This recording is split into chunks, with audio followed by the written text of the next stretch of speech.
Now, there's a couple important things that the Federal Aviation Act did not do. Number one, the Congress, when it passed the Federal Aviation Act, did not put a preemption clause. And I should talk a little bit about what federal preemption is.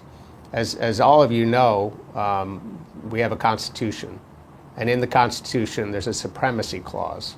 And the supremacy clause, in essence, says if there's a conflict between federal and state regulations in an area that the federal government is allowed to regulate, the state laws lose out. The federal law is supreme.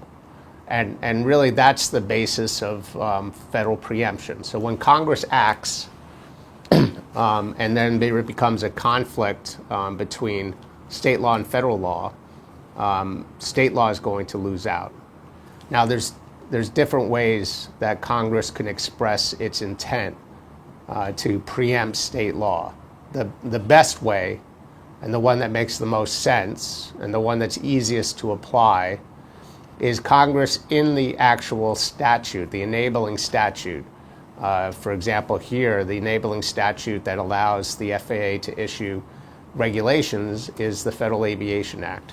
What Congress could have done, but did not do, when it passed the 1958 Federal Aviation Act, was to put in an express preemption clause.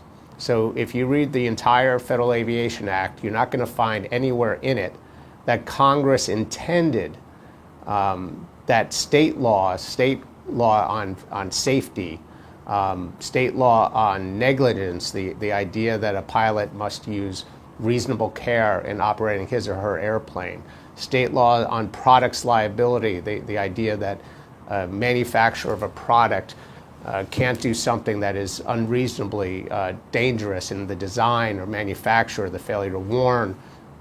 There's nothing in the Federal Aviation Act suggesting that Congress said that's all preempted and the FAA and the federal government is going to now occupy the field of aviation safety.